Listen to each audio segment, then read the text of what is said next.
क्या आपको पता है कि इनकम टैक्स क्या होता है? अगर आपको नहीं पता तो आप एकदम राइट चैनल पे हैं। Welcome to MVCC commerce classes.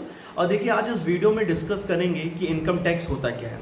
सबसे पहले बात करते हैं कि इंडिया में जो इनकम टैक्स आया था वो 1860 में आया था, ठीक है। और इसको लाने वाले जो थे वो हमारे सर जॉन विल्सन थे, ठीक है।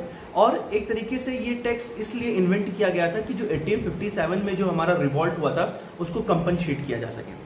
फिर हमारा 1922 में इनकम टैक्स आया, उसके बाद इनकम टैक्स डिपार्टमेंट हमारा इस्टेब्लिश हुआ। और प्रेजेंट टाइम में जो हमारा इनकम टैक्स एक्ट चल रहा है वो हमारा चल रहा है 1961 का, ठीक है, जो कि हमारा इफेक्टिव में आया था 1 अप्रैल 1962 से, ठीक है। चलिए बात करते हैं इनकम टैक्स क्या है।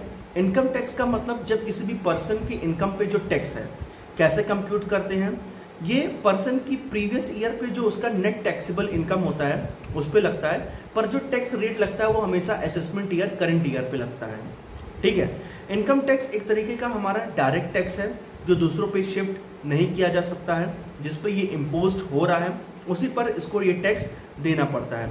और इनकम टैक्स जो है वो हमारा एक तरीके से प्रोग्रेसिव इन नेचर है। प्रोग्रेसिव इन नेचर का मतलब जैसे जैसे लोगों की इनकम बढ़ती जाती है जो टैक्स रेट्स होते हैं वो भी क्या होते जाते हैं, इंक्रीज होते जाते हैं, ठीक है। सो आई होप आपको बहुत कुछ पता चल गया इस इनकम टैक्स के बारे में, ठीक है।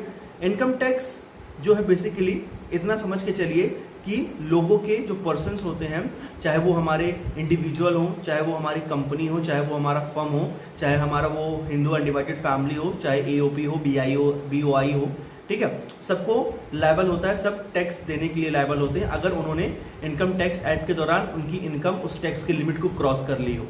तो आई होप आपको इस वीडियो में सब समझ में आ गया है। तो मिलते हैं नेक्स्ट वीडियो में ऐसे मोर इन्फॉर्मेशन के साथ। तब तक हमारे चैनल को लाइक करें, सब्सक्राइब करें और ऐसे मोर इन्फॉर्मेशन, यूनिक इन्फॉर्मेशन के लिए लाइक करें, सब्सक्राइब करें, बेल आइकन को जरूर प्रेस करें।